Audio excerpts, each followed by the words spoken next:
इन्नल हम्दुलिल्लाहि नहमदुहु व नस्तईनुहु व नस्तगफिरुहु व नु'मिनु बिही व नतवक्कलु अलैहि व नऊज़ु बिल्लाहि मिन शुरूरि अनफुसिना व मिन सय्यिआति अअमालिना व मन यहदिहिल्लाहु फला मुदिल्ल लहु व मन युद्लिल्हु फला हादिय लहु व नशहदु अल्ला इलाहा इल्लल्लाहु वहदहु ला शरीका लहु व नशहदु अन्न सय्यिदना मुहम्मदन अब्दुहु व रसूलुहु अम्मा बाद फ़अऊज़ु बिल्लाहि मिनश शैतानिर रजीम बिस्मिल्लाहिर रहमानिर रहीम क़ालल्लाहु तआला फ़ीहिल क़ुरआनिल मजीद वल फ़ुरक़ानिल हमीद अफ़मन यत्तक़ी बिवजहिही सूअल अज़ाबि यौमल क़ियामह वक़ील लिज़्ज़ालिमीन ज़ूक़ू मा कुन्तुम तक्सिबून कज़्ज़बल्लज़ीन मिन क़ब्लिहिम फ़अताहुमुल अज़ाबु मिन हैसु ला यशउरून फ़अज़ाक़हुमुल्लाहुल ख़िज़्य फ़िल हयातिद दुनिया वलअज़ाबुल आख़िरति अकबर लौ कानू यअलमून। सदक़ल्लाहुल अज़ीम। तर्जुमा समाअत फरमाएं। भला वो शख्स जो क़यामत के दिन आग के बुरे अज़ाब को अपने चेहरे से रोक रहा होगा, क्योंकि उसके दोनों हाथ बंधे होंगे। उसका ख्याल होगा और ऐसे उसका क्या हाल होगा, और ऐसे ज़ालिमों से कहा जाएगा, उन बदआमालियों का मज़ा चखो जो तुम अंजाम दिया करते थे। ऐसे लोगों ने जो इनसे पहले थे रसूलों को झुटलाया था, सो उन पर ऐसी जगह से आज़ाब आ पहुँचा कि उन्हें कुछ शऊर ही नहीं था। बस अल्लाह ने उन्हें दुनिया की ज़िंदगी में ही ज़िल्लत व रुसवाई का मज़ा चिखा दिया, और यकीनन आखरत का अज़ाब कहीं बड़ा है। काश वो जानते होते। और दर हकीकत हमने लोगों को समझाने के लिए इस कुरान में हर तरह की मिसाल बयान कर दी है ताकि वो नसीहत हासिल करें। रब्बिश्रह ली सदरी व यस्सिर ली अमरी वहलुल उक़दतम मिन लिसानी यफ़क़हू क़ौली अल्लाहुम्मा फ़क़्हिना फ़िद्दीन व बिका नस्तईन आमीन या रब्बल आलमीन। अल्लाहुम्मा अफ़्तह अलैना हिकमतक वंशुर अलैना रहमतक या ज़ल जलाली वल इकराम। आमीन। नहायत ही काबिल एहतराम मेरी प्यारी बहनों, अस्सलामु अलैकुम वरहमतुल्लाहि वबरकातुहू। अल्हम्दुलिल्लाह, जैसा कि आपके इल्म में है कि सूरा ज़ुम्र जो है वो हमारी शुरू है, उसकी 23 आयात हमने मुकम्मल कर ली हैं। आज मैंने आपके सामने आयत नंबर 24 से 27 तक की तिलावत की है और तर्जुमा भी सुनाया है आपको। इससे पहले जो 23 वाली आयात थी उनमें अल्लाह पाक ने कुरान मजीद से मुतल्लिक़ फरमाया था कि ये बेहतरीन कलाम है जो अल्लाह पाक ने नाजिल फरमाया है, जिसकी बातें नज़म और मानी में एक दूसरे से मिलती जुलती हैं, जिनकी आयात को बार बार दोहराया जाता है, जिससे उन लोगों के जिस्म के रोंगटे खड़े हो जाते हैं जो अपने रब से डरते हैं। यानी कि मुत्तकीन सालिहीन का जिक्र फरमाया गया कि जब उनके सामने कुरान पाक की तिलावत की जाती है तो उनके रोंगटे खड़े हो जाते हैं, उनकी जल्दें और दिल उनके नरम हो जाते हैं, रिक्कत तारी हो जाती है अल्लाह ताला के ज़िक्र से, अल्लाह पाक की खौफ में। अल्लाह की और ये अल्लाह ताला की हिदायत है, वो जिसे चाहता है उसके ज़रिए रहनुमाई फरमाता है, और अल्लाह जिसे चाहता है गुमराह कर देता है, गुमराह यानी कि छोड़ देता है उसको, तो उसके लिए फिर कोई हादी या कोई रहनुमा नहीं होता। ये हमारी कल की यहाँ तक आयात थी। हमने डिटेल के साथ कुरान पाक के आदाब से मुतल्लिक़ पढ़ा था और उन लोगों से मुतल्लिक़ पढ़ा था कि कौन से लोग हैं जिनका यानी कि तिलावत कुरान से या कुरान पाक के जो अल्लाह ताला की ज़ात ने आयात मुहकमात नाज़िल फरमाई हैं उनको तिलावत करते हुए उनकी जो कैफियत होती हैं वो बयान की थी। मेरी प्यारी बहनों, आप जो आयत नंबर 24 है उसमें फरमाया आफ़ा मन यत्तक़ी बिवजहिही सूअल अज़ाबि यौमल क़ियामह। भला वो शख्स जो क़यामत के दिन आग के बुरे अजाब को अपने चेहरे से रोक रहा होगा। अब देखिए, इस बारे में जिन लोगों के दिल सख्त हैं उनके मुतालिक जो है इससे पहली आयतों में ये बताया था कि उनको आखिरत में शदीद अजाब होगा और दुनिया में वो मुकम्मल गुमराह हैं। और अब इस आया मुबारका में ये बताया है कि आखिरत में उनके चेहरे को बदतरीन अजाब दिया जाएगा। अल्लाहुम्मा अजिरना मिनन्नार, अल्लाह पाक हम सब को जहन्नुम के अजाब से अपने कहर व गज़ब से महफूज व मामून फरमाए, आमीन। फरमाया कि उनके पूरे जिस्म को अजाब दिया जाएगा, लेकिन खसूसियत के साथ चेहरे का इसलिए जिक्र फरमाया है कि चेहरा इंसान का सबसे अशरफ अज़ू है। वो इसके हुस्न जमाल और उसके रंगो रूप का मजहर होता है, और इसके हवास के आलात भी चेहरे में ही मरकूज़ होते हैं। और एक इंसान दूसरे इंसान से ज़ाहरी तौर पर जब चेहरे से ही मुमताज़ होता है, और जो सआदत होती है, शकावत के जो आसार होते हैं वो भी चेहरे पर से ही ज़ाहिर होते हैं। जब इंसान कहीं परेशान होता है, टेंशन में होता है, बीमार होता है या खुश होता है, तो चेहरे से ही पहचाना जाता है कि आज ये थकावट महसूस कर रहा है, आज गमज़दा है, आज उदास है, आज परेशान है। तो चेहरा ही ऐसा मरकज़ है, मरकज़ व महवर होता है इंसान के। पूरी बॉडी पार्ट जितने भी हैं हमारे, उनमें सबसे पहला जो चेहरा है, यह जिस्म का ऐसा अज़ू है, ऐसा हिस्सा है जिसको जो इंसान की निगाहों का मरकज़ होता है। तो इंसान उसकी कैफियत को पहचान लेता है उसके चेहरे के बदलते हुए रूप से। जैसा कि अल्लाह पाक ने सूरा अबस जो है 30वें पारे में है, इसकी आयत नंबर 38 से 48 तक का जिक्र फरमाया है चेहरे के हवाले से। वुजूहुन यौमइज़िम मुस्फिरह, उस दिन बहुत से चेहरे रोशन होंगे। दाहिकतुम मुस्तबशिरह, हंसते हुए खुशखरम होंगे। ववुजूहुन यौमइज़िन अलैहा गबरा, और बहुत से चेहरे उस दिन गुबार आलूद होंगे। तरहक़ुहा क़तरा, और उन पर स्याही तारी होगी। उलाइका हुमुल कफ़रतुल फ़जरा, वही लोग काफिर बदकार हैं। अस्तग़फिरुल्लाह। इसी वजह से दुनिया में भी किसी शख्स के चेहरे पर अगर कोई घोंसे या तमांचे मारे, तो वो चेहरे पर हाथ रखकर चेहरे को तकलीफ से बचाता है। तो हमें इस आया मुबारका से क्या मालूम हुआ कि अफजल और अशरफ अज़ूव इंसान का चेहरा ही होता है। इसलिए अजाब तो कुफार के तमाम अजसाम को होगा, लेकिन खसूसियत के साथ अल्लाह रब्बुल इज़्ज़त ने चेहरे का जिक्र फरमाया है। फिर आयत नंबर 25 में फरमाया, कज़्ज़बल्लज़ीना मिन क़ब्लिहिम फ़अताहुमुल अज़ाबु मिन हैसु ला यशऊरून, ऐसे लोगों ने जो इनसे पहले थे रसूलों को झुटलाया था, सो उन पर ऐसी जगह से अजाब आ पहुंचा कि उन्हें कुछ शऊर ही न था। अस्तग़फिरुल्लाह। तो मेरी प्यारी बहनों, उन पर अजाब जो है रसूलों की तकज़ीब की वजह से आया। वो बहुत इत्मीनान और अमन और चैन से रह रहे थे, और उनके वहमो गुमान भी नहीं था कि उन पर अचानक कोई उफ्ताद आ सकेगी, कोई मुसीबत आ सकती है। और फिर अचानक उन पर ऐसा अजाब आया जिससे वो हलाक हो गए, और उस इबरतनाक अजाब से मुसलमान खुश हुए, क्योंकि वो मुसलमानों का उनके ईमान और इस्लाम की वजह से मजाक उड़ाते थे। और कुफार उनकी निगाहों के सामने जलील और रुस्वा हो गए, और आखिरत में अल्लाह ताला ने उनके लिए जो अजाब तैयार कर रखा है वो इससे बहुत बड़ा अजाब है, जिसमें अल्लाह पाक ये जो अजाब का जिक्र है, अल्लाह पाक ने 26 में फरमाया, फ़अज़ाक़हुमुल्लाहुल ख़िज़्य फ़िल हयातिद दुनिया वला अज़ाबुल आखिरति अकबर लौ कानू यअलमून, बस अल्लाह ने उन्हें दुनिया की ज़िंदगी में ही ज़िल्लत और रुसवाई का मज़ा चखा दिया, और यकीनन आखिरत का अजाब कहीं बड़ा है, काश वो जानते होते।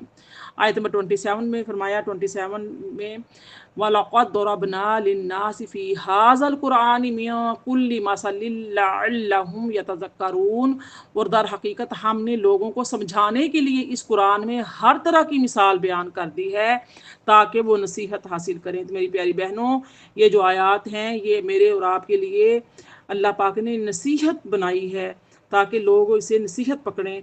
आयत नंबर 28 में फरमाया, कुरआनन अरबिय्यन गैर ज़ी इवजिल लअल्लहुम यत्तक़ून, कुरान अरबी ज़ुबान में है जो सब ज़बानों से ज़्यादा साफ़ और बलीग है, जिसमें ज़रा भी कजी नहीं, ताकि वो तक़वा इख्तियार करें। अब देखिए जो सूरह ज़ुमर की आयत नंबर 27 और 28 है, इसमें अल्लाह ताला ने कुरान मजीद की 3 सिफ़ात बयान फरमाई हैं। फरमाया कि एक ये कि ये कुरान है, यानी इसकी बहुत ज़्यादा किरात और तिलावत की जाती है। कुरान कहते ही हैं वो किताब जो बार बार पढ़ी जाती है। फिर दूसरी सिफत इसकी ये बयान फरमाई है कि ये अरबी ज़बान में है और इसकी अरबी ऐसी है कि इसने अरब के बड़े बड़े फुसहा और बुलगा को फसाहत और बलागत में आजिज़ कर दिया। अल्लाह पाक ने फरमाया, सूरा इसरा जो है बनी इसराइल आयत नंबर उसकी 88 में आता है, कुल्ला इनिजतमाअतिल इंसु वल जिन्नु अला अन यातू बिमिस्लि हाज़ल कुरआनी ला यातूना बिमिस्लिही वलौ कान बादुहुम लिबादिन ज़हीरा। आप कहिए कि अगर तमाम इंसान और जिन्नात मिलकर इस कुरान की मिसल लाना चाहें तो इसकी मिसल नहीं ला सकते, ख्वाह वो एक दूसरे के मददगार क्यों ना हो। बेशक सुभान अल्लाह ऐसा ही है। फिर तीसरी सिफ्त जो अल्लाह पाक ने बयान फरमाई वो ये कि इसमें कोई कजी नहीं, कोई कमी, कोई बेशी, कोई शक शुबा। ज़ालिकल किताबु ला रैबा फीह, ये किताब वो किताब है जिसमें किसी किस्म की शक व शुबा की कोई गुंजाइश नहीं, किसी किस्म की कोई कजी नहीं, क्योंकि ये मुशाहिदा है कि जब इंसान कोई बहुत तवील कलाम करता है तो उसमें ज़रूर कुछ बातें एक दूसरे से मुतसादम होती हैं, टकराती हैं और एक दूसरे से मुतारिज होती हैं। इंसान ज़्यादा लंबी गुफ्तगू में कोई ना कोई ऐसी बातें ऐसी कह जाता है कि सुनने वाले को उस पर एतराज़ होता है। तो लिहाजा कुरान मजीद की कोई आयत दूसरी आयत से मुतारिज नहीं है, यानी कि उस पर एतराज़ किया जाए। अल्लाह ताला फरमाता है सूरा निसा की आयत नंबर 82 में, वलौ कान मिन इंदी गैरिल्लाहि लवजदू फीहि इख्तिलाफन कसीरा, अगर ये कलाम अल्लाह के सिवा किसी और का होता तो ज़रूर इसमें बहुत इख्तलाफ होता। मेरी प्यारी बहनों, ये कुरान मजीद में कजी ना होने का दूसरा माना ये है कि कुरान मजीद में जो साबिका उम्मतों और उनके नबियों की खबरें दी गई हैं वो सब बहुत ही सच्ची और सादिक हैं और उनकी सच्चाई पर कोई एतराज़ नहीं है, उनके सिदक पर कोई एतराज़ नहीं। और कुरान मजीद में जो अकायद और अहकाम बयान किए गए हैं वो सब अक़ल और फितरत सलीमा के मुताबिक हैं और इनमें कोई चीज़ खिलाफ अक़ल नहीं है। और कुरान मजीद में अल्लाह ताला के वजूद और उसकी तौहीद पर, रसूलों की बेसत पर, क़यामत पर, जज़ा और सज़ा पर जो दलाइल पेश किए गए हैं उनकी कतईयत में कोई ज़ौफ़ और कोई झोल नहीं है। और आयत आप देखिए आयत नंबर 29 फरमाया, दरबल्लाहु मसलन रजुलन फीही शुरकाउ मुतशाकिसून वरजुलन सलामन लिरजुल हल यस्तवियानी मसला अल्हम्दुलिल्लाहि बल अक्सरुहुम ला यअलमून। अल्लाह ने एक मिसाल बयान फरमाई है ऐसे गुलाम शख्स की जिसकी मलकियत में कई ऐसे लोग शरीक हों जो बद इखलाक भी हों और बाहम झगड़ालू भी, और दूसरी तरफ एक ऐसा शख्स हो जो सिर्फ एक ही फ़र्द का ग़ुलाम हो। क्या ये दोनों अपने हालात के लिहाज से यकसा हो सकते हैं? हरगिज़ नहीं।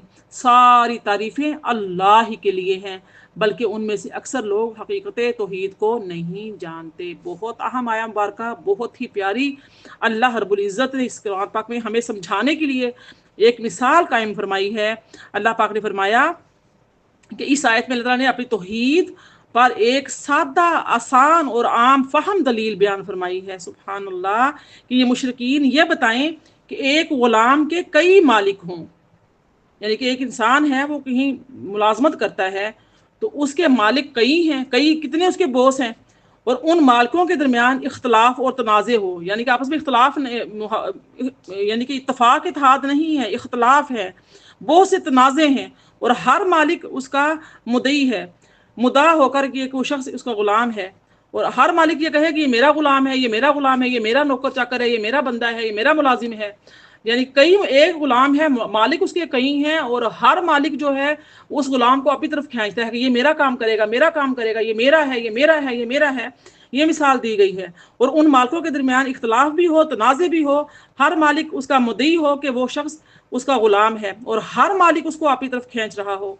एक मालिक इसको एक वक़्त में कोई हुक्म देता है, दूसरा मालिक उसको उसी वक़्त उसके खिलाफ हुक्म देता है, तीसरा मालिक उसी वक़्त उसे दोनों के खिलाफ कोई हुक्म दे देता है, तो उन सब की अतात कैसे करेगा? मुलाजम तो एक है, एक यानी कि इंसान कहता है तुम मुझे पानी पिलाओ, दूसरा कहता है तुम इसको पानी नहीं पिलाओ, और तीसरा जो है वो दोनों के खिलाफ की और बात कहता है, तो वो कहता है मेरे लिए खाना तैयार करो या मेरे लिए फलां बाजार जाके फलां चीज़ लेकर आओ। आप बताएं कि तीनों की बात आपस में मिलती जुलती नहीं है, तो एक वक्त में एक गुलाम किसको राजी करेगा, किसकी बात सुनेगा, किसकी बात वो मानेगा? तो आप देखिए कि वो कैसे उसकी अतात करेगा और अतात ना करने की सूरत में अपने मालिकों के कहर गज़ब और उनकी सज़ा से कैसे बचेगा। मसलन एक मालिक हुक्म देता है कि आज दिन के 4 बजे फलां ज़मीन को खोद डालो, दूसरा मालिक हुक्म देता है इस ज़मीन को इस वक्त हरगिज़ ना खोदना और इस ज़मीन के टुकड़े में फलां जगह से सामान लाकर रख देना। तीसरा मालिक हुक्म देता है कि फलां जगह से हरगिज़ सामान ना लाना बल्कि फलां फलां जगह से सामान लाना। अब बताइए कि वो इन तीनों मालिकों को की कैसी अतात करेगा और कैसे उनको राज़ी करेगा और उनकी हुक्म अदूली की सूरत में उन सब के गज़ब और उनकी की सज़ा से कैसे बचेगा। इसके बरखिलाफ जो शख्स सिर्फ एक मालिक का गुलाम है और इसके लिए अपने मालिक की अतात करना और उसको राज़ी करना बहुत आसान होता है। इस तरह की इसकी दलील कुरान मजीद की सूरह अंबिया की आयत नंबर 22 में भी दी गई है।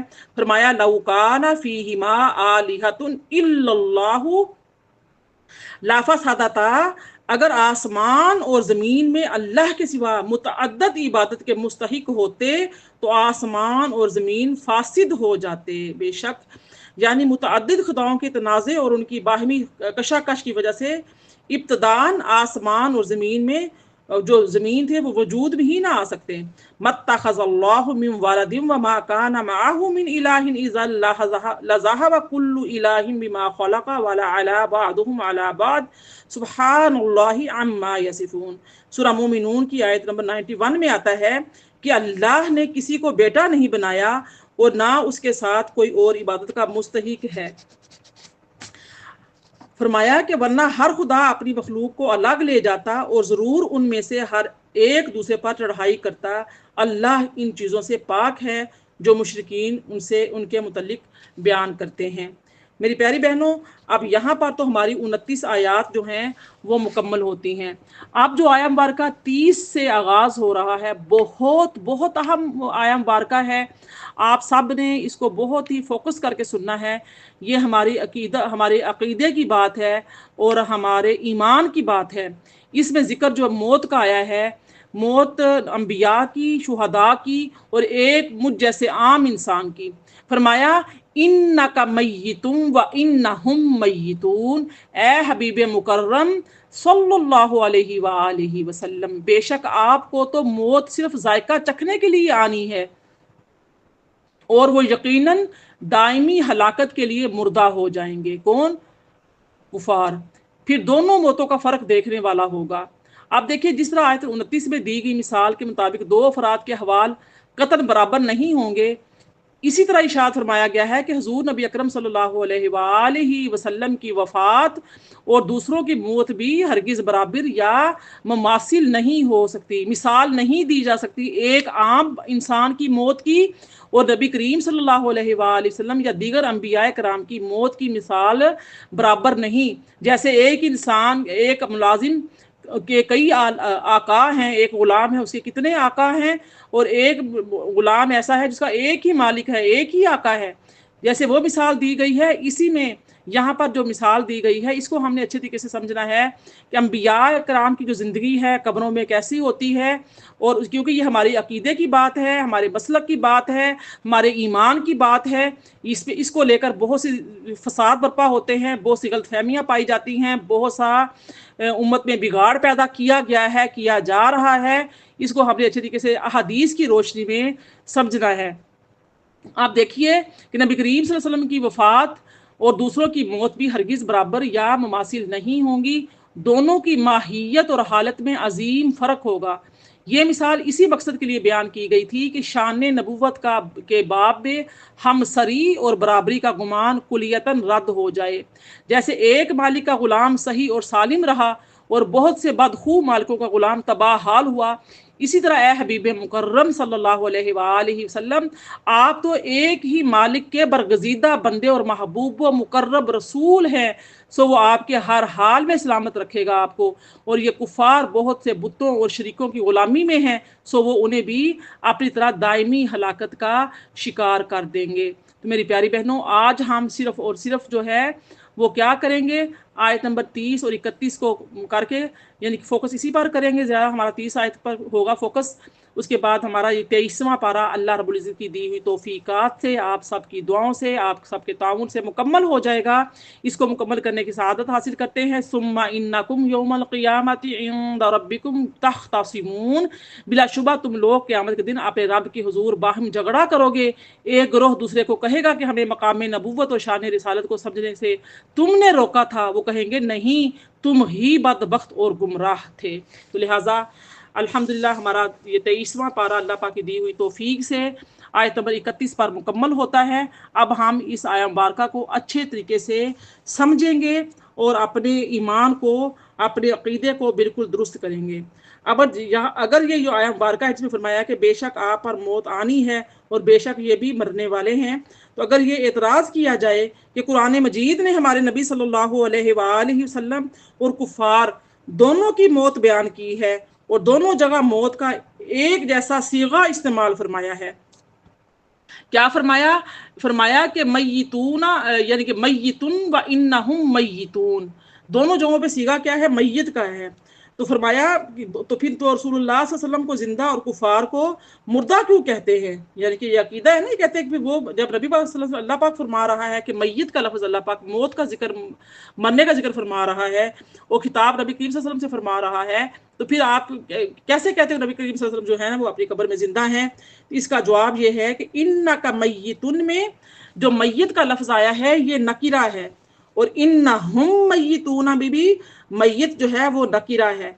और असूल फ़िक़ह में ये कायदा मुकर्रर है कि जब नकीरा का दोबारा जिक्र किया जाए तो दूसरा नकीरा पहले नकीरा का गैर होता है। सो कुफ़ार पर जो मौत आएगी वो उस मौत की गैर है जो हमारे नबी सल्लल्लाहु अलैहि वसल्लम पर आई थी। हमारे नबी सल्लल्लाहु अलैहि वसल्लम पर एक घड़ी के लिए, एक आन के लिए मौत आई, फिर आपको हयात जाविदानी अता फरमा दी गई। सुभान अल्लाह। और शरई तकाज़ों को पूरा करने के लिए आप सल्लल्लाहु अलैहि वसल्लम को गुस्ल दिया गया, क्योंकि आप सल्लल्लाहु अलैहि वसल्लम की ज़िंदगी हमारे लिए उसवा-ए हसना है। तो शरीयत मुकम्मल होती है आप सल्लल्लाहु अलैहि वसल्लम पर। शरई तकाज़ों को पूरा करने के लिए आप सल्लल्लाहु अलैहि वसल्लम को गुस्ल दिया गया, कफन पहनाया गया, आपकी नमाज जनाजा पढ़ी गई और आपको आपकी हुजरा मुबारक में दफन किया गया और और कब्र में आपको हकीकी और जिस्मानी हयात अता की गई। और कुफार बिल्कुल मुर्दा होते हैं, सिर्फ अजाब कब्र पहुंचाने के लिए इनको एक नौ की बरज़खी हयात अता की जाती है। इनकी जो बरज़खी हयात होती है, ज़िंदगी होती है, वो किस लिए होती है? ताकि जो अल्लाह ताला के साथ इन्होंने शिरक किया, नाफरमानियाँ की, अब इनको अल्लाह का अजाब दिया जाए। अब देखिए, इससे पहले जो तफसीर थी उसमें मुतकद्दिमीन की तफसीर को नकल यहाँ पे किया गया है। तो पहले हम सबसे पहले उनको देखेंगे कि अम्बिया अलैहिस्सलाम की हयात पर अमूमन और हमारे नबी सल्लल्लाहु अलैहि वसल्लम की ज़िंदगी पर ख़ुसूसन दलाइल जो हैं वो पेश किए गए हैं और वो मैं आपके सामने रखूँगी। इमाम फ़खरुद्दीन मोहम्मद बिन उमर राज़ी शाफ़िई वो लिखते हैं कि यानी आप और कुफ़ार हर चंद के आप जिंदा हैं, लेकिन आपका और उनका शुमार मौता, यानी कि उसमें किया गया है, क्योंकि हर वो चीज़ जो आने वाली है वो आने वाली है। अल्लामा अबू अब्दुल्ला मोहम्मद बिन अहमद मालकी कुर्तुबी वो लिखते हैं कि इस आयत में अल्लाह ताला ने नबी सल्लल्लाहु अलैहि वसल्लम की मौत की और कुफ़ार की मौत की खबर दी है। और इसमें फरमाते हैं कि 5 तौजीहात है, 5 वजूहात बयान की गई हैं। इस आयत में आखिरत से खबरदार किया गया है, इस आयत में आपको अमल पर उभारा गया है, मौत की तमहीद के लिए इसको याद दिलाया गया है, आपकी मौत का इसलिए जिक्र फरमाया ताकि मुसलमान आपकी मौत में इस तरह इख्तलाफ ना करें जैसे पिछली उम्मतों ने अपने नबियों की मौत में इख्तलाफ किया था। हत्ता कि जब हज़रत उमर रज़ियल्लाहु ताला ने आपकी मौत का इनकार किया तो हज़रत अबू बकर सिद्दीक रज़ियल्लाहु ताला ने इस आयत से आपकी मौत पर इस्तदलाल फरमाया, इसी आयत की दलील पेश की। अल्लाह ताला ने आपकी मौत की खबर देकर ये बताया है कि हर चंद के अल्लाह ताला ने अपनी मखलूक में से बास को बास पर फजीलत दी है, लेकिन मौत में तमाम मखलूक बराबर है। अल्लामा इस्माइल हक़ी हनफी इस आयत की तफसीर में लिखते हैं कि मौत सिफ्त वजूद ये है जो हयात की ज़िद है। आल मुफरदात में जिक्र किया गया है कि कुव्वत हसासिया हैवानिया के ज़वाल का नाम मौत है और जिस्म के रूह से अलग हो जाने को भी मौत कहते हैं। मेरी प्यारी बहनों, ये हदीस मुबारक जो आपके सामने पेश करने लगी हूँ, इसको बगौर समात फरमाइएगा। हज़रत इब्ने मसऊद रदी अल्लाह तआला ने बयान किया कि जब रसूलुल्लाह सल्लल्लाहु अलैहि वसल्लम का फ़राक करीब आ पहुँचा, यानी कि जब आप सल्लल्लाहु अलैहि वसल्लम दुनिया फ़ानी से रुखसत होने लगे, जब वक़्त करीब आ गया, फ़ुरक़त का वक़्त, जुदाई का वक़्त, फ़राक कहते हैं फ़ुरक़त को, फ़ुरक़त से है, यानी जब जुदाई का वक़्त करीब आ गया, तो हम सब हज़रत आयशा सिद्दीक़ा रदी अल्लाह तआला अन्हा के हुजरा में जमा हुए। आप सल्लल्लाहु अलैहि वसल्लम ने हमारी तरफ देखा, फिर आपकी आंखों से आंसू जारी हो गए। आपने फरमाया, तुमको खुश आमदीद हो, अल्लाह ताला तुमको जिंदा रखे। आप सल्लल्लाहु अलैहि वसल्लम अपने सहाबा को दुआ दे रहे हैं और अल्लाह ताला तुम पर रहम फरमाए। मैं तुमको अल्लाह से डरने और उसकी अताअत करने की वसीयत करता हूँ। अब फुराक के करीब आ गया है, यानी जुदाई का वक़्त करीब आ गया है और ये वक्त है अल्लाह की तरफ लौटने का और सिदरतुल मुंतहा और जन्नतुल मावा की तरफ जाने का। मेरे घर के लोग मुझे गुस्ल देंगे और मुझे कफन उन कपड़ों में पहनाएंगे अगर वो चाहें, या हुल्ला यमानिया में। बस जब तुम मुझे गुस्ल दे चुको और कफन पहना चुको, तो मुझे मेरे इस तख्त पर मेरे हुजरे में रख देना, मेरी लाहद के किनारे। फिर कुछ देर के लिए मेरे हुजरे से निकल जाना। नबी करीम सल्लल्लाहु अलैहि वसल्लम अपने असहाब से, सहाबा कराम से को वसीयत फरमा रहे हैं, बता रहे हैं कि जब अब हमारी फ़ुरक़त का वक़्त करीब आ गया है, जब मैं दुनिया फ़ानी से जाऊँ, तो क्या करना है, कि सारी वसीयतें की जा रही हैं। फरमा रहे हैं कि सबसे पहले मेरे हबीब हज़रत जिब्रील अलैहिस्सलाम मेरी नमाज जनाजा पढ़ेंगे, फिर हज़रत मीकाईल, फिर हज़रत इसराफील, फिर मलकुल मौत अपने लश्कर के साथ मेरी नमाज जनाजा पढ़ेंगे। फिर तुम ग्रोह दर ग्रोह आकर मेरी नमाज जनाजा पढ़ना। मुसलमानों ने जब आपकी फ़ुराक का सुना, आपकी जुदाई का सुना, तो वो रोने लगे और कहने लगे, या रसूल अल्लाह, आप हमारे रब के रसूल हैं और हमारी जमात की शम्मा है और हमारे मामलात की बुरहान है। बुरहान दलील को कहा जाता है। जब आप चले जाएंगे तो हम अपने मामलात में किसकी तरफ रुजू करेंगे? आप सल्लल्लाहु अलैहि वसल्लम फरमाया, मैंने तुमको साफ और शिफाफ रास्ते पर छोड़ा है, जिसकी रात भी अपने ज़हूर में दिन की तरह है, और इस रहनुमाई के बाद वही शख्स गुमराह होगा जो हलाक होने वाला हो। और मैंने तुम्हारे लिए दो नसीहत करने वाले छोड़े हैं, एक नातिक है और दूसरा साकित है। रहा नातिक तो वो कुरान करीम है, यानी कि नातिक से मुराद कुरान करीम है, रहा साकित तो वो मौत है। बस जब तुमको कोई मुश्किल पेश आए, तो तुम कुरान और सुन्नत की तरफ रुजू करना, और जब तुम्हारे दिल सख्त हो जाएं, तो तुम मुर्दों के हवाल पर गौर करना। पिछली कौमों के किस्से जो अल्लाह पाक इस कुरान पाक में बयान किए हैं, उनको देखना, अपने बड़ों को देखना, कब्रिस्तानों की तरफ चले जाना, देखना जाके कि क्या हालात हुए हैं। लिहाजा मैं एक नातिक छोड़ रहा हूँ जो कुरान पाक है, और एक साकित जो कि मौत है। फिर उस दिन रसूलुल्लाह सल्लल्लाहु अलैहि वसल्लम बीमार हुए और आपको दर्द सर का आरिजा हुआ। आप 18 रोज़ तक बीमार रहे और मुसलमान आपकी इयादत करते रहे। फिर पीर के दिन आपका विसाल हो गया और उसी दिन आप सल्लल्लाहु की बेसत हुई थी। फिर हज़रत अली रज़ी अल्लाह ताला और हज़रत फ़ज़ल बिन अब्बास रज़ी अल्लाह ताला ने आपको गुस्ल दिया, और बुध की शब जब निसफ गुजर चुकी थी, आपको दफन किया गया। और एक कौल ये भी आता है कि मंगल की शब आपको दफन किया गया। हज़रत साबित रज़ी अल्लाह ताला बयान करते हैं कि रसूलुल्लाह सल्लल्लाहु अलैहि वसल्लम ने फरमाया, जब किसी शख्स पर कोई मुसीबत आए, तो वो मेरी मुसीबत को याद करे, क्योंकि वो सबसे बड़ी मुसीबत थी। फिर सदरुल अफाजिल सैयद मोहम्मद नईमुद्दीन मुरादाबादी इस आयत की तफसीर में लिखते हैं कि कुफार तो ज़िंदगी में भी मरे हुए हैं, और अम्बिया की मौत एक आन के लिए होती है, यानी कि एक घड़ी के लिए होती है।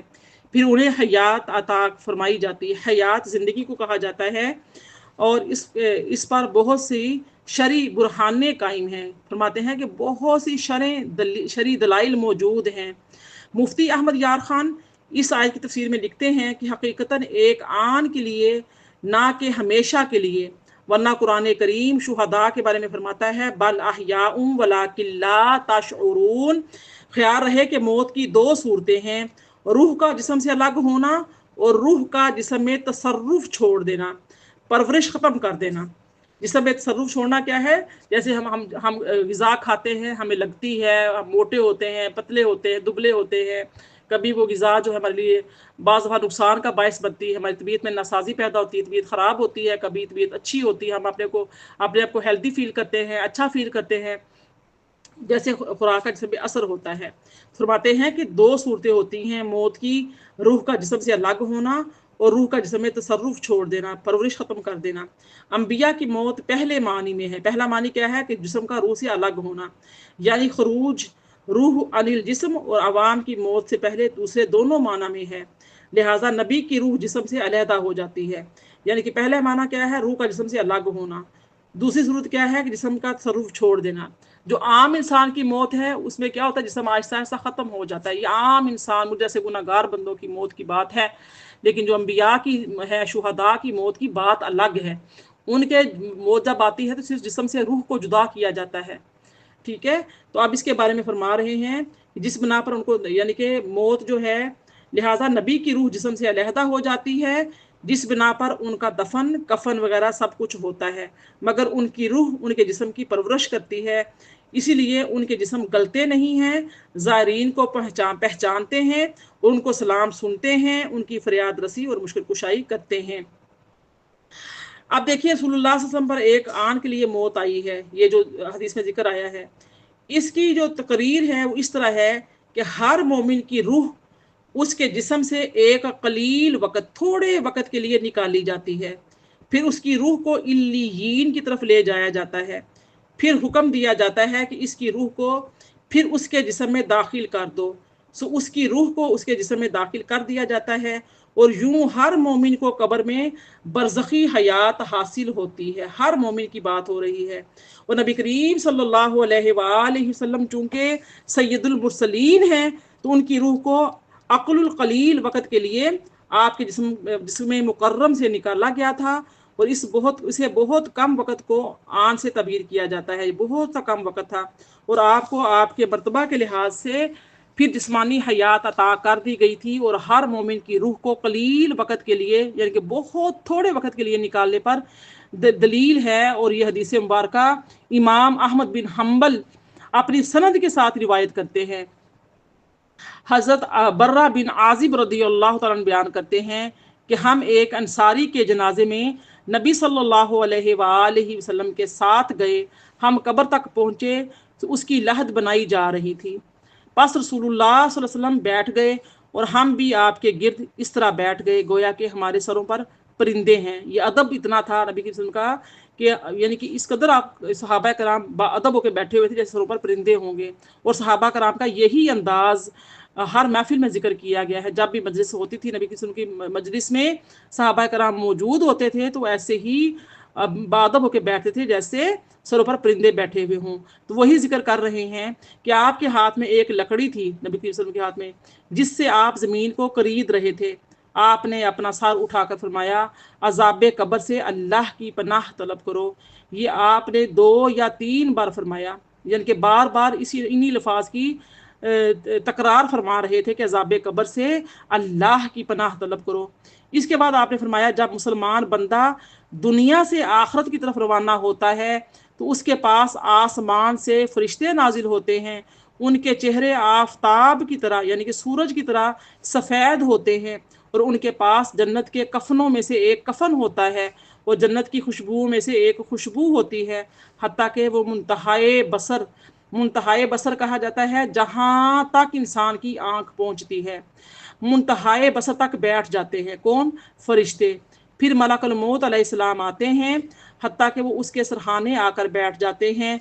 फिर कहते हैं, ए पकीज़ा रूह, अल्लाह की मग़फ़िरत और रज़ा की तरफ रवाना हो। फिर उसकी रूह उसके जिस्म से इस कदर आसानी से निकलती है जिस तरह आसानी से मशक का पानी का कतरा निकलता है। सुराही होती ना, सुराही पानी वाली मिट्टी का बर्तन, जैसे उसके पानी का कतरा निकलता है, ऐसे आसानी के साथ मोमिन की रूह निकल जाती है। यानी कि इतने ज़्यादा फरिश्ते होते हैं जो मलकुल मौत के साथ आते हैं। तमाम फरिश्ते जो हैं वो बैठे हुए होते हैं। जहाँ तक इंसान की नज़र जाए वहाँ तक फरिश्ते ही फरिश्ते होते हैं। और मलकुल मौत जो होते हैं वो जिसकी रूह कब्ज़ करनी होती है उसके सरहाने की तरफ दाईं तरफ बैठ जाते हैं और रूह को निकलने का हुक्म देते हैं। और रूह जो है जैसे मटके से पानी निकलता है, कतरा कतरा करके मशकीज़े से पानी निकलता है, ऐसे पानी का कतरे की तरह निकल जाती है। रूह निकलने के बाद वो पलक झपकने में इस रूह को पकड़कर उस जन्नती कफन में रख देते हैं, और उसमें रुए ज़मीन की सबसे ज़्यादा अच्छी मुश्क से भी अच्छी खुशबू होती है। वो इस रूह को लेकर आसमानों की तरफ रवाना होते हैं। उनको फरिश्तों की जो जमात भी मिलती है, वो पूछती है कि ये पाकीज़ा रूह कौन है। फरिश्ते कहते हैं ये फ़लाँ बिन फ़लाँ है, और दुनिया में जो उसका सबसे अच्छा नाम हो वो बताते हैं। तो मेरी प्यारी बहनों, अच्छी पहचान बनानी चाहिए, अच्छा नाम होना चाहिए इंसान का। इंसान अपने किरदार से, अपने अखलाक से पहचाना जाता है। तो फरिश्ते उस वक़्त दुनिया में जिस नाम से उसको याद किया जाता है, जिस नाम से लोग उसकी पहचान रखते हैं, जिस काम से लोग उसकी पहचान रखते हैं, फरिश्ते वो नाम लेकर बताते हैं। हत्ता कि आसमान दुनिया पर पहुँचते हैं, उनके लिए वो आसमान खोल दिया जाता है। फिर 7वें आसमान तक हर आसमान के फरिश्ते उस मोमिन की रूह का इस्तकबाल करते हैं। फिर अल्लाह अज़्ज़ व जल फरमाता है, मेरे इस बंदे का सहीफ़ा अमाल इल्लियीन में रख दो, दाएं हाथ वालों में रख दो, और उसको ज़मीन की तरफ लौटा दो, क्योंकि मैंने इसको ज़मीन से ही पैदा किया है, और मैं इसको ज़मीन में ही लुटाऊंगा, और मैं इसको दोबारा ज़मीन में से ही निकालूंगा। आप सल्लल्लाहु अलैहि वसल्लम ने फरमाया, फिर उसकी रूह उसके जिस्म में लौटा दी जाएगी। फिर उसके पास दो फरिश्ते आएंगे, वो उससे कहेंगे तेरा रब कौन है? वो कहेगा मेरा रब अल्लाह है। फिर वो कहेंगे तेरा दीन क्या है? वो कहेगा मेरा दीन इस्लाम है। फिर इससे कहेंगे वो कौन शख्स है जो तुम में भेजा गया था? वो कहेगा कि वो रसूलुल्लाह सल्लल्लाहु अलैहि वसल्लम है। वो कहेंगे तुम्हें उनका कैसे इल्म हुआ? वो कहेगा मैंने अल्लाह की किताब पढ़ी, यानी कुरान करीम पढ़ा, सो मैं इस पर ईमान लाया, उसकी तस्दीक की। फिर एक निदा करने वाला आसमान में निदा करेगा, मेरे बंदे ने सच कहा, उसके लिए जन्नत से फर्श बिछा दो, और उसको जन्नत से लिबास पहना दो, उसके लिए जन्नत की खिड़की खोल दो। आप सल्लल्लाहु अलैहि वसल्लम ने फरमाया, फिर उसके पास जन्नत की हवा और उसकी खुशबू आएगी, और मुंतहाए बसर, जहाँ तक निगाह पहुँचेगी उसकी कब्र में वुसात कर दी जाएगी। आप सल्लल्लाहु अलैहि वसल्लम ने फरमाया, फिर उसके पास एक खूबसूरत शख्स खूबसूरत लिबास में उम्दा खुशबू के साथ आएगा। वो उससे कहेगा तुम्हें इस चीज़ की बिशारत हो जिससे तुम खुश हो गए, ये वो दिन है जिसका तुमसे वादा किया गया था। वो कहेगा तुम कौन हो? तुम्हारा चेहरा बहुत हसीन है, जो खैर के साथ आया है। वो कहेगा कि ए मेरे रब, तू क़यामत को कायम कर दे, यानी कि वो उसका हसीन अमल होगा। जो इंसान ने मुस्तकिल मजाजी के साथ नेक अमाल किए होंगे, उसके अमाल एक खूबसूरत शख्सियत की सूरत में, बहुत ही नूरानी चेहरे के साथ, मुकम्मल तौर पे शरी लिबास के साथ, हुस्न जमाल के साथ, इंतहाई शफीक व मेहरबान लबो लहजे के साथ, अंदाज के साथ उसका अमल पेश होगा। वो एक बुजुर्ग की सूरत में होगा, जो उस कब्र में आकर कहेगा, तो इंसान हैरान हो जाएगा कि मेरी कब्र में ये इतना नूरानी शख्सियत कहाँ से आ गई? तो फिर वो कहेगा कि मैं तुम्हारा वो अमल हूँ जिससे तुम प्यार करते थे, तुम किया करते थे। फिर उस वक्त जब ये देखेगा इंसान, अपनी बिशारत देखेगा, खुशखबरी देखेगा, कब्र उसकी कुशादा कर दी गई है, मुनव्वर कर दी गई है, जन्नत की खिड़की खोल दी गई है, जन्नत का बिछौना बिछा दिया गया है, जन्नत की लिबास पहना दिया गया है। अल्लाह ताला का इतना इकराम देखेगा, इतना एजाज़ देखेगा, अपने अमाल का वो सिला देखेगा कब्र के अंदर उतरते ही। तो फिर उस वक़्त फिर कहेगा कि अल्लाह पाक तू क़यामत कायम कर दे, हत्ता कि मैं अपने अहलो माल की तरफ लौट जाऊँ। यानी कि वो उसको ख्वाहिश होगी कि मैं अपने अहले खाना, अपने ख़ानदान वालों से जो मुझसे बिछड़ गए थे, मुझसे पहले फ़ौत हुए हैं, अल्लाह पाक तू क़यामत कायम कर ताकि मैं उनसे भी मिलूँ। अब उनको उनसे मिलने की यानी कि उम्मीद होगी। तो ये हदीस मुबारक नबी करीम सल्लल्लाहु अलैहि वसल्लम एक अंसारी के जनाजे के टाइम जब उसकी लहद को तैयार किया जा रहा था, जब उसकी मैयत कब्रस्तान में रखी हुई थी, कब्र के पास रखी हुई थी, कब्र की तैयारी हो रही थी, उस वक्त आपने सहाबा कराम को नबी करीम सल्लल्लाहु अलैहि वसल्लम ने डिटेल के साथ कब्र के अहवाल बताए कि एक मोमिन की कब्र का क्या हाल होगा। एक आम मोमिन की बात बताई जा रही है। यह हदीस मुबारक मसनद अहमद में, और उसके बाद ये जो है सुनन अबू दाऊद में, अल मुस्तदरक में, शोबुल ईमान में, मुसन्नफ इब्न अबी शैबा में, इब्न माजा में, और उसके बाद मजमा ज़वाइद में हाफिज़ हैसमी ने इसको सही सनद के साथ बयान फरमाया है। फरमाया इस सही हदीस से ये वाज़ेह हो गया कि हर मोमिन की रूह को बहुत कलील वक़्त के लिए उसके जिस्म से निकाला जाता है, फिर उसको बरज़खी हयात अता कर दी जाती है और शुहदा को जिस्मानी हयात अता की जाती है। इसी तरह अम्बिया अलैहिमुस्सलाम को भी जिस्मानी हयात अता की जाती है और हमारे नबी सल्लल्लाहु अलैहि वसल्लम तो सैयदुश्शुहदा हैं और सैयदुल अम्बिया वल मुरसलीन हैं, इसलिए आपको सबसे अफजल जिस्मानी हयात अता की गई और निहायत कलील वक़्त के लिए उनके जिस्म से जो रूह कब्ज़ की जाती है वो इसलिए है कि उनके ऊपर गुस्ल, कफन, दफन और नमाज जनाजा के अहकाम पर अमल किया जाए। बानिए मदरसा देवबंद शेख मोहम्मद कासिम नातोई जो हैं वो कहते हैं कि नबी सल्लल्लाहु अलैहि वसल्लम पर मौत आने से आपकी हयात ज़ाइल नहीं हुई, लोगों की निगाहों से छुप गए थे और आप आम मुसलमानों पर मौत आने से उनकी हयात सारी या आधी ज़ाइल हो जाती है।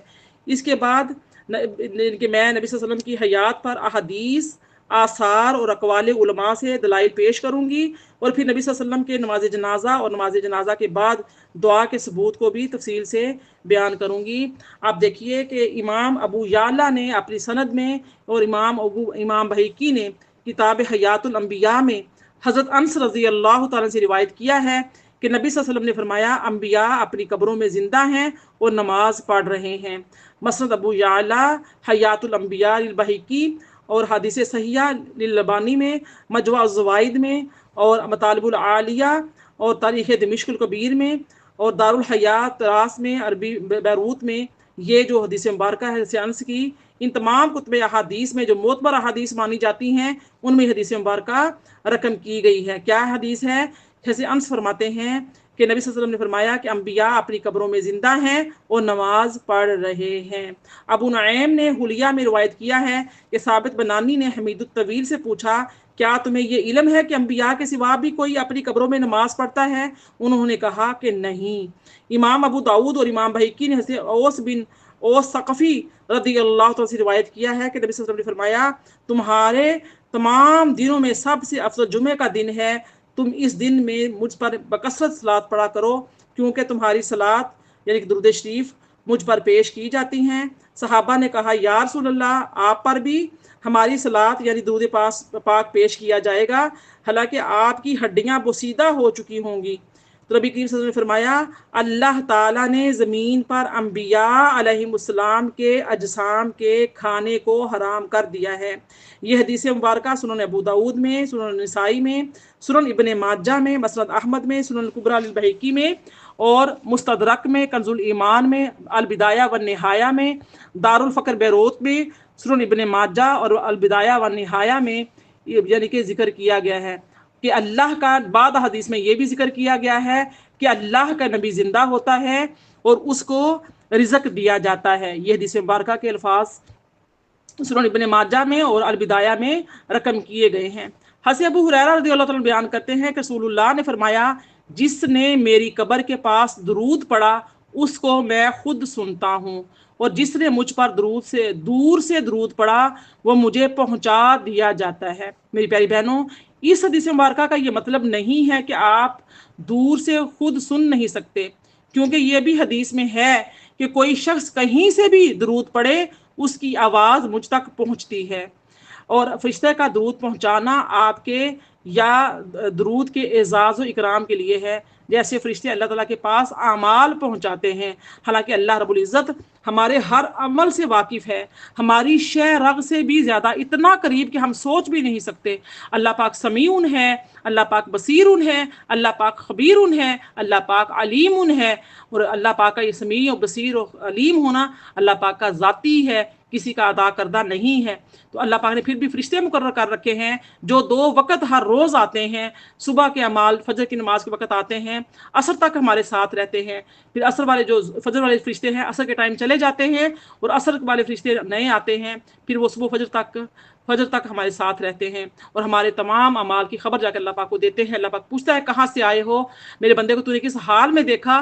फरिश्ते अर्ज़ करते हैं कि अल्लाह पाक जब हम गए थे तब भी तेरा बंदा तेरी इबादत में मशगूल था, तेरा जिक्र कर रहा था। जब हम वापस लौट कर आए हैं तब भी तेरा बंदा तेरा जिक्र कर रहा था, तेरी इबादत में मशगूल था। तो ये यानी कि नबी पाक सल्लल्लाहु अलैहि वसल्लम का पर दुरूद व सलाम पहुँचाना फ़रिश्तों का ये एज़ाज़ और इकराम है अल्लाह ताला की तरफ से नबी करीम सल्लल्लाहु अलैहि वसल्लम की ज़ात बाबरकात के लिए। हज़रत अम्मार बिन यासिर रज़ियल्लाहु अन्हु बयान करते हैं कि नबी सल्लल्लाहु अलैहि वसल्लम ने फरमाया, अल्लाह ताला ने एक फरिश्ते को तमाम मखलूक की समाअत अता फरमाई है, वो मेरी कब्र पर खड़ा हुआ है। हज़रत अनस रज़ियल्लाहु अन्हु बयान करते हैं कि जिस शख्स ने जुमे के दिन या जुमा की रात को मुझ पर 100 मरतबा दरूद पढ़ा, अल्लाह ताला उसकी 100 हाजात पूरी करता है, 70 आखिरत की हाजतें और 30 दुनिया की हाजतें। और अल्लाह ताला उसकी वजह से एक फरिश्ता मुकर्रर करता है जो इस दरूद को मेरी कब्र में दाखिल करता है। जैसे तुम्हारे पास हदिये और तोहफे दाखिल होते हैं, और मेरी वफात के बाद भी मेरा इल्म उसी तरह है जिस तरह मेरी हयात में था। कंजुल अमाल अमाल जमा उल जवाम में अतहाफ़ुस सआदुल मुत्तकीन में यह हदीस मुबारक नकल की गई है।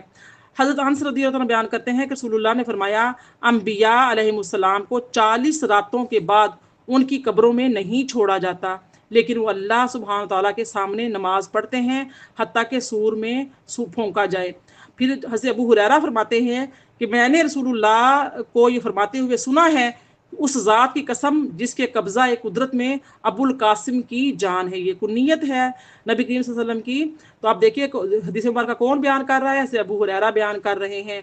और नबी पाक अल्लाह की कसम फरमाकर ये अल्फाज फरमा रहे हैं कि ईसा बिन मरियम ज़रूर नाजिल होंगे, हालांकि वो इमाम आदिल होंगे, वो ज़रूर सलीब को तोड़ेंगे और ज़रूर खिंजीर को कत्ल करेंगे, वो ज़रूर लड़ने वालों के दरमियान सुलह कराएंगे, और वो ज़रूर कीना और बुग़्ज़ को दूर करेंगे, और वो ज़रूर उन पर माल पेश किया जाएगा, सो वो उसको कबूल नहीं करेंगे।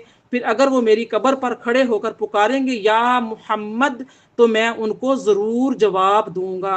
यह हदीस मुबारक मसनद अबू याला हाफिज़ हैसमी ने कहा कि इस हदीस की जो सनद है सही है, मजमा उज़ ज़वाइद में है, अल मुतालिबुल आलिया में है, रकमुल हदीस जो है यहाँ पर बयान की गई है। सईद बिन अब्दुल अजीज़ बयान करते हैं कि अय्याम हुर्रा में नबी सल्लल्लाहु अलैहि वसल्लम की मस्जिद में 3 दिन तक अजान नहीं दी गई और ना जमात खड़ी हुई। और सईद बिन मुसैयब जो हैं अल मुसैयब मस्जिद से नहीं निकले, और उन्हें नमाज के वक़्त का सिर्फ उस आवाज़ से पता चलता था जो नबी सल्लल्लाहु अलैहि वसल्लम की कब्र से आती थी। सुनन दारमी में और मशकात शरीफ में यह हदीस मुबारका ये वाक़या जो है रकम किया गया है।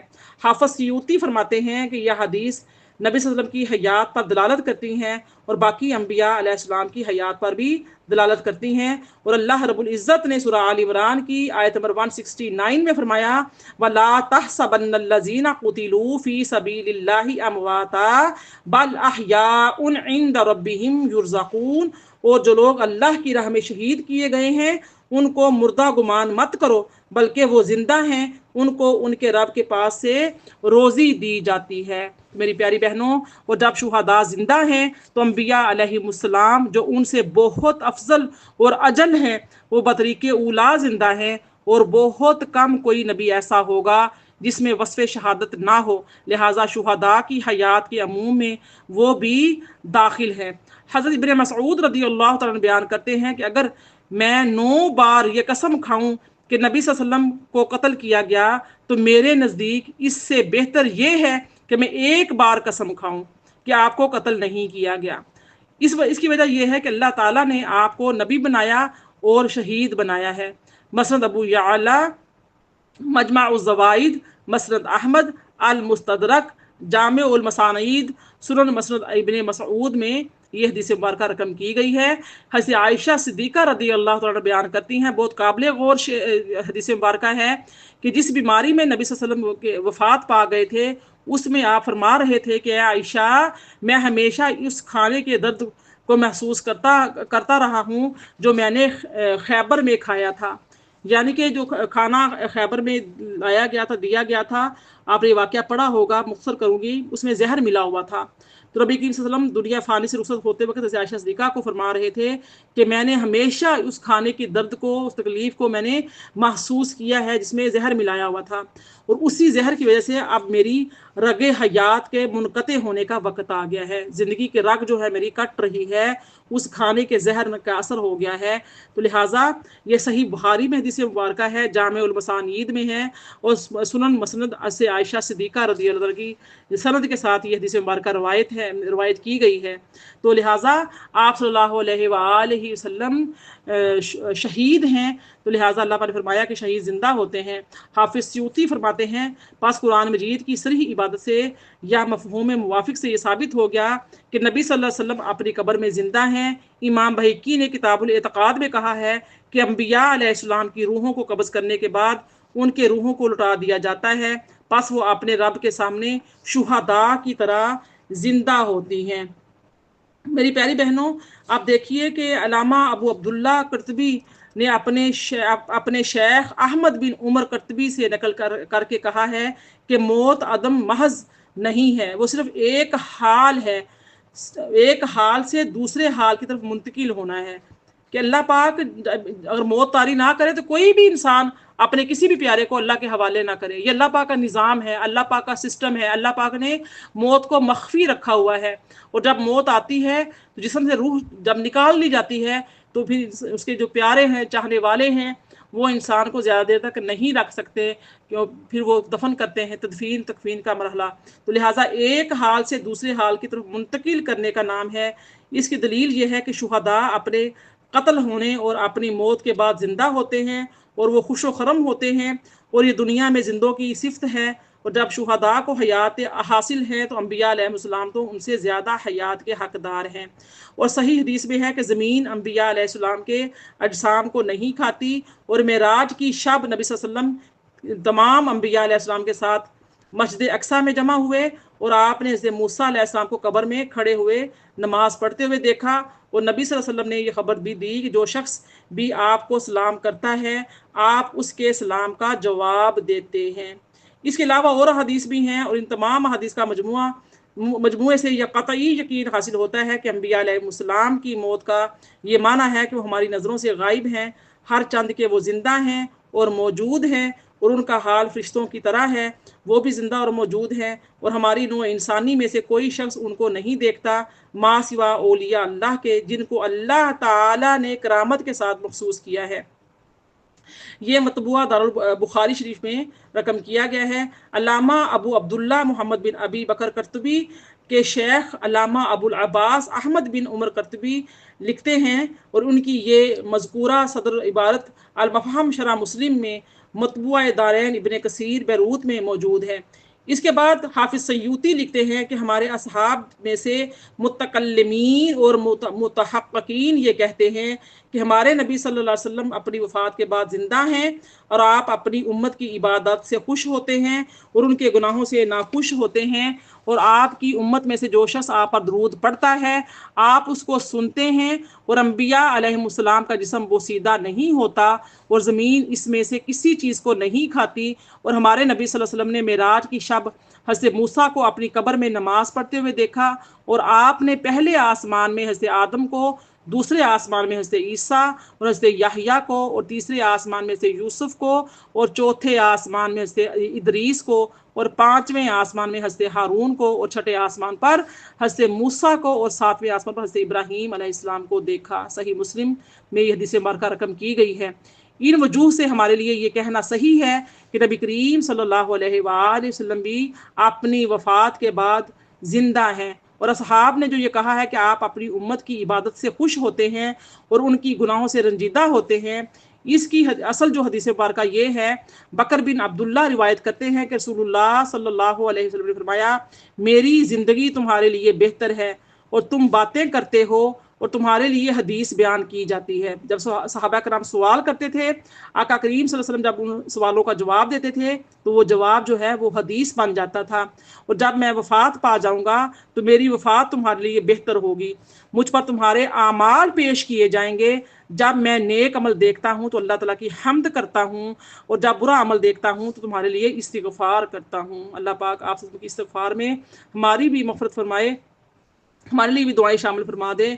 ये अल तबक़ातुल कुबरा में और दारुस सादिर बैरूत में और मुतालिबुल आलिया में, कंजुल ईमान में, जामे सगीर में, अल बिदाया व निहाया में, दारुल फ़क्र बैरूत में, मसनद अहमद में, दारुल फ़क्र मसनद अबुल बजाज में। और हाफिज़ हैसमी ने कहा है कि ये जो हदीस मुबारक है जो बयान की गई है, नबी करीम ने फरमाया कि मेरी जो वफ़ात है वो बेहतर है तुम्हारे लिए कि तुम्हारे अमाल पेश किए जाते हैं और मैं दुआ देता हूँ। जो अच्छे अमाल होते हैं मेरी उम्मत के, मैं अल्लाह की हमद बयान करता हूँ, और जो बुरे अमाल होते हैं उसमें मैं तुम्हारे लिए इस्तिग़फ़ार करता हूँ। तो ये फरमाते हैं, तमाम कुतुब हदीस में कहा है कि ये जो सनद है ये सही है। खराश बिन अब्दुल्ला बयान करते हैं कि रसूलुल्लाह ने फरमाया, मेरी हयात तुम्हारे लिए बेहतर है और मेरी वफ़ात तुम्हारे लिए बेहतर है। हयात इसलिए बेहतर है कि मैं तुमसे हदीस बयान करता हूँ, और मेरी मेरी वफ़ात इसलिए बेहतर है कि हर पीर और जुमेरात को तुम्हारे अमाल मुझ पर पेश किए जाते हैं। सो जो नेक अमल होते हैं मैं उन पर अल्लाह ताला की हम्द करता हूँ, और जो बुरे अमल होते हैं मैं तुम्हारे लिए इस्तिग़फ़ार करता हूँ। मेरी प्यारी बहनों, हाफिज़ सयूती लिखते हैं कि हाफिज़ अबू बकर बहिकी ने किताबुल एतक़ाद में कहा है कि अम्बिया अलैहिमुस्सलाम रूहों के कब्ज़ किए जाने के बाद अपने रब के पास शुहदा की तरह जिंदा होते हैं। हमारे नबी सल्लल्लाहु अलैहि वसल्लम ने अम्बिया की एक जमात को देखा है और उनकी इमामत की है, और आपने ये खबर दी है कि हमारा दुरूद और सलाम उन तक पहुँचाया जाता है, और आपकी खबर जो है वो सादिक है, सच्ची है। हसे हाफिज़ बहीकी ने जो कहा कि हमारा दुरूद सलाम आपको पहुँचाया जाता है, इसके मुतालिक ये हदीस मुबारक है कि हज़रत अब्दुल्ला बिन मसऊद रज़ियल्लाहु तआला अन्हु बयान करते हैं कि रसूलुल्लाह सल्लल्लाहु अलैहि वसल्लम ने फरमाया, बेशक अल्लाह के कुछ ज़मीन में सियाहत करने वाले फरिश्ते हैं ताकि वो मेरी उम्मत का सलाम मुझे पहुँचाएँ। सुनन निसाई, मसनद अहमद और दारुल फ़क्र बिदाया व निहाया, और दारुल फ़क्र जामे मुसानीद, सुनन मसनद अहमद इब्ने मसऊद में यह हदीस मुबारक रकम की गई है। हज़रत अबू दर्दा रज़ियल्लाहु तआला अन्हु बयान करते हैं कि रसूलुल्लाह ने फरमाया, जुमा के दिन मुझ पर कसरत के साथ दुरूद पढ़ा करो, क्योंकि ये वो दिन है जिसमें मुझ पर फरिश्ते पेश किए जाते हैं, और जो बंदा भी मुझ पर दुरूद पढ़ता है उसकी आवाज़ मुझ तक पहुँचती है, ख्वाह वो कहीं भी हो। हमने पूछा, आपकी वफ़ात के बाद भी? आपने फरमाया, मेरी वफ़ात के बाद भी, क्योंकि अल्लाह ताला ने अम्बिया के अजसाम के खाने को ज़मीन पर हराम कर दिया है। सुभान अल्लाह। हज़रत अबू हुरैरा रज़ियल्लाहु अन्हु बयान करते हैं कि रसूलुल्लाह ने फरमाया कि जो शख्स भी मुझ पर सलाम अर्ज़ करता है तो अल्लाह ताला मेरी रूह को मुझ पर लौटा देता है ताकि मैं उसके सलाम का जवाब दूँ। सुनन अबू दाऊद, मसनद अहमद, सुनन किबरा लिल बहकी, मजमा उज़ ज़वाइद, मशकात शरीफ, अत-तरगीब व-तरहीब, कंजुल अमान में ये हदीस मुबारका रकम की गई है कि आका क़रीब फरमाते हैं, जो मुझ पर सलाम पढ़ता है अल्लाह पाक मेरी रूह को लौटाता है ताकि मैं यानी कि इस्लाम का जवाब दे सकूँ। मेरी प्यारी बहनों, आखिरी बातें अर्ज़ करूँगी। ये जो मज़मून है हदीस मुबारका है जिस आयत की, बहुत तफ़सील तलब है, तमाम आइमा कराम का मौक़िफ़ बयान किया गया है, सब इस बात पर मुत्तहिद है। रूह को लौटाने से मुराद ये है कि आपकी रूह को सलाम के जवाब की तरफ मुतवज्जे कर दिया जाता है, क्योंकि नबी सल्लल्लाहु अलैहि वसल्लम अहवाले बरज़ख की तरफ मुतवज्जे होते हैं और अपने रब के मुशाहिदे में मुस्तग़रक़ होते हैं, तो आपको सलाम करने वाले के जवाब की तरफ मुतवज्जे कर दिया जाता है। रूह को लौटाना आपकी हयात के दवाम और इस्तमरार से किनाया है, क्योंकि दुनिया में हर वक़्त किसी न किसी जगह से कोई ना कोई शख्स आपको सलाम अर्ज़ कर रहा होता है, तो आप हर वक़्त किसी न किसी के सलाम का जवाब देते हैं, तो हर वक़्त आपको हयात जो है यानी कि आपको ज़िंदगी हासिल होती है। जो है रूह के लौटने के से मुराद ये भी है कि इस्लाम के वक़्त अल्लाह ताला आपके नुतक को उसके जवाब की तरफ मुतवज्जे कर देता है, और रूह के लौटने से मुराद ये भी है कि जब कोई आपको सलाम करता है तो अल्लाह ताला आपको गैर मामूली समाअत अता फरमाता है, और कोई शख्स कहीं से भी सलाम करे आप उसके सलाम का जवाब देते हैं। और फिर रूह के लौटने से मुराद ये भी है कि आम आलम मलाकूत के मुशाहिदे में मशगूल होते हैं तो अल्लाह ताला आपको उसके जवाब की तरफ फारिग कर देता है। रूह से खुशी और फरहत मुराद है, जैसे कुरान मजीद में है, फ़ारऊहुम व रैहान, सूरा वाक़िया की आयत नंबर 89 में आता है, यानी जो शख्स मुकर्रब हो उसके लिए राहत और खुशी है। इसी तरह इस हदीस का माना ये है कि जब कोई शख्स आपको सलाम करता है तो अल्लाह ताला आपकी फ़रहत और राहत को ताज़ा कर देता है। वरफ़अना लका ज़िक्रक। तो रूह के लौटने से मुराद ये भी है कि सलात के सवाब को आपकी तरफ लौटाना यानी अल्लाह ताला अपनी रहमत और इनामात को आप पर लौटाता रहता है। इमाम रागिब जो हैं वो यानी कि रद्द यानी कि रूह के लौटने का माना लिखते हैं कि इस सूरत में हदीस का माना ये है कि अल्लाह ताला ने सलाम के जवाब को आपकी तरफ मकफूद कर दिया है, यानी उसकी तरफ रहमत का लौटाने को। जैसा कि हदीस में है कि जो शख्स मुझ पर एक सलात भेजता है अल्लाह उस पर 10 सलात भेजता है, यानी उस पर 10 रहमतें भेजते हैं कि अल्लाह ताला ने आपकी तरफ मफबूत कर दिया है और आपकी उस पर रहमत ये है कि आप उसकी शफाअत फरमाएं।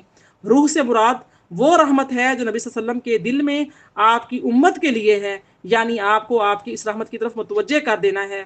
और रूह के लौटने से मुराद ये भी है कि आप अमाल बरज़ख में मशगूल होते हैं, मसलन अमाल उम्मत का मुलाहिज़ा फरमाते हैं, उनके नेक अमाल पर अल्लाह की हम्द करते हैं, उनके बुरे अमाल पर इस्तिग़फ़ार फरमाते हैं, उनसे मसाइब दूर होने की दुआ करते हैं, अतराफ़ ज़मीन में बरकत पहुँचाने के लिए आमदोरफ्त जारी रखते हैं और उम्मत के जो सालिहीन फ़ौत हो जाते हैं उनके जनाज़ों पर तशरीफ़ लेकर जाते हैं।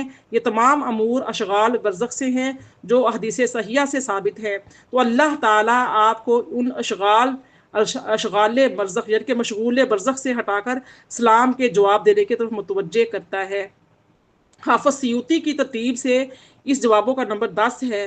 फरमाया कि रूह से मुराद वो फ़रिश्ता है जो अल्लाह ताला ने आपको कब्र अनवर पर मुकर्रर कर दिया है, जो उम्मत का सलाम आप तक पहुँचाता है। तो मेरी प्यारी बहनों, बहुत ज़्यादा यानी कि इस पे हदीसें मुबारक हैं। आखिरी बात अर्ज़ करूँगी, शेख सिराजुद्दीन ने लिखा है कि शेख खलीफा बिन मूसा अन-नहर मलकी रसूलुल्लाह सल्लल्लाहु अलैहि वसल्लम की नींद और बेदारी में बकसरत से ज़ियारत करते थे और उन्होंने रसूलुल्लाह सल्लल्लाहु अलैहि वसल्लम से नींद और बेदारी में अक्सर अफ़ाल हासिल किए और एक बार उन्होंने एक रात में आपकी 17 मरतबा ज़ियारत की। इन बारियों में से एक बार में आपने फरमाया, ए खलीफा, मेरी ज़ियारत के लिए बेकरार ना हुआ करो, क्योंकि बहुत से औलिया मेरी ज़ियारत की हसरत में फ़ौत हो गए। और शेख ताजुद्दीन बिन अताउल्लाह ने लताइफुल मनन में लिखा है कि एक शख्स ने शेख अबुल अब्बासी मरसी से कहा, आपने इस हाथ से मेरे साथ मुसाफा कीजिए। उन्होंने कहा, मैंने इस हाथ से रसूलुल्लाह सल्लल्लाहु अलैहि वसल्लम के सिवा और किसी से मुसाफा नहीं किया। और शेख मरसी ने कहा, अगर रसूलुल्लाह सल्लल्लाहु अलैहि वसल्लम पलक झपकने के मिकदार भी मेरी नज़रों से ओझल हों तो मैं अपने आप को मुसलमान शुमार नहीं करता।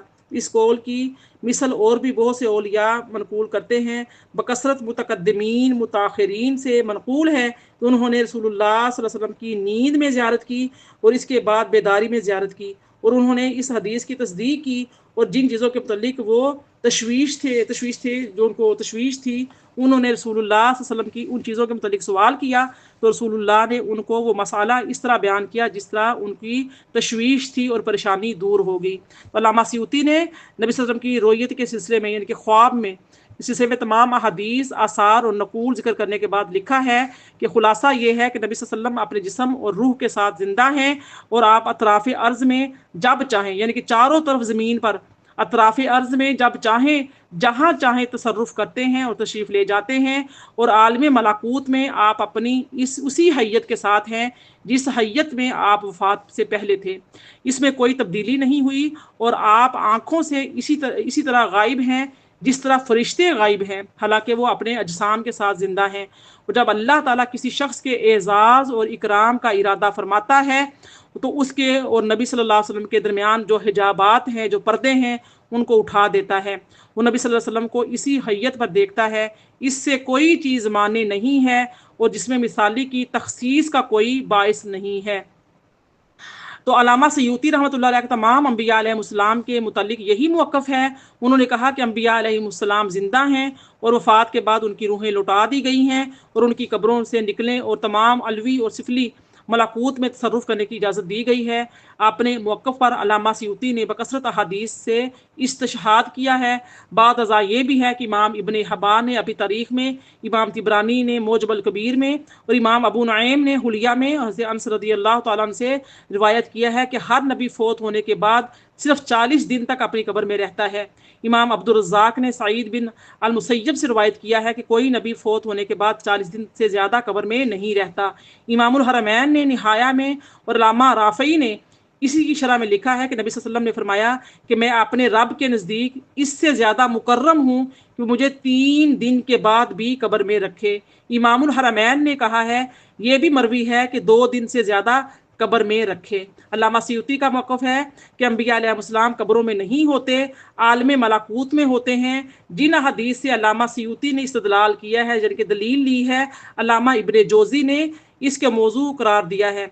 हदीस से सहिया सरीहा से ये साबित है कि अंबिया अलैहिस्सलाम अपनी कब्रों में होते हैं। सही ये है कि अंबिया अलैहिस्सलाम अपनी कब्रों में ज़िंदा हैं, जब चाहें जहाँ चाहें रुए ज़मीन पर तशरीफ़ ले जाते हैं और तसर्रुफ़ करते हैं। अल्लामा आलूसी लिखते हैं कि मेरा गुमान गालिब ये है कि नबी सल्लल्लाहु अलैहि वसल्लम की ज़ियारत बसर से इस तरह नहीं होती, यानी कि आंखों से ज़ियारत नहीं होती जिस तरह हम दूसरी मुतारिफ चीज़ों को देखते हैं। ये एक हालत बरज़खी है और आमर वजदानी है। इसको मुकम्मल तौर पर वही जान सकता है जिसको अल्लाह ताला ने इस नेमत से बहरामंद किया हो।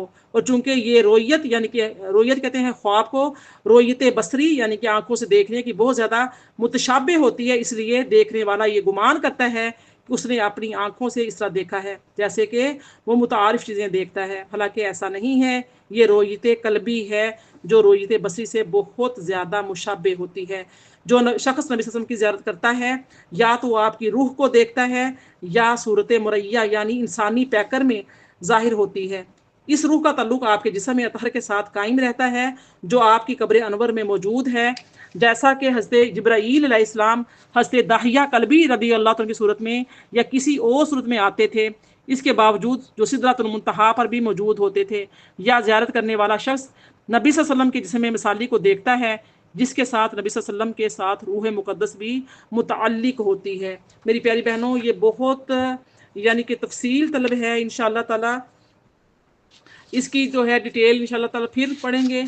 अल्लाह पाक से दुआ है कि अल्लाह पाक हमें सही तरीके से हदीसा सहिया की रोशनी में सही करने के, अपने मसलक को, अपने अकीदे को, अपने ईमान की बेहतरीन हालत के साथ ज़िंदगी गुजारने की अल्लाह पाक हमें तौफ़ीक अता फ़रमाए। व मा अलैया इल्लल बलाग। अल्लाह पाक से दुआ है कि अल्लाह पाक नबी करीम सल्लल्लाहु अलैहि वसल्लम की शफ़ाअत हम सबको नसीब फरमाए। आप सल्लल्लाहु अलैहि वसल्लम की कब्र के अंदर पहचान नसीब फरमाए। जब फरिश्ते हमसे सवाल करें नबी करीम सल्लल्लाहु अलैहि वसल्लम की ज़ात मुबारका के से मुतल्लिक कि इनके बारे में आप क्या जानते हैं, तो अल्लाह पाक की ज़ात हमें हमारा ईमान उस वक्त लौटा दे और हम आका करीम सल्लल्लाहु अलैहि वसल्लम के बारे में सही पहचान रख सकें और अपने बरज़खी ज़िंदगी को अच्छे तरीके से अल्लाह पाक हमें यानी कि तौफ़ीक दे कि हम गुजारें। हमारी भी कब्र में अल्लाह पाक जन्नत के ओढ़े बिछौने अता करे, जन्नत के लिबास अता करे, जन्नत की खिड़कियाँ खोले, हमारे भी नेक अमाल हमारे सामने कब्र में आएँ और हम अपने अमाल ज़ाया करने से बचें। हमें अपने अमाल ज़ाया करने से बचना चाहिए, क्योंकि दुनिया में ही हम अपने अमाल जो है, जो अच्छे अमाल करते हैं वो ज़ाया करते हैं, चुगली ग़ीबत के चक्कर में, बुहतान इल्ज़ाम तराशी के चक्कर में, या फिर इस तरह से नाशुक्रियाँ करके हम अपने अमाल ज़ाया कर लेते हैं। तो हमें जहाँ अच्छे अच्छे अमाल करने हैं वहाँ पर हमारे अपने अमाल की हमने निगहदाश्त भी करनी है। अल्लाह पाक से दुआ है अल्लाह पाक आज की इस मुबारक हदीस को जो मैंने बयान की हैं इस पर अमल करने की हमें तौफ़ीक अता फ़रमाए। हमारे वालिदैन की बेहिसाब बख्शिश और मग़फ़िरत फ़रमाए और हमारे वालिदैन के लिए हमें और हमारी औलादों को हमारे लिए सदक़ाए जारिया बनाए। आमीन या रब्बल आलमीन। रब्बना तक़ब्बल मिन्ना इन्नका अंतस समीउल अलीम व तुब अलैना इन्नका अंतत तव्वाबुर रहीम।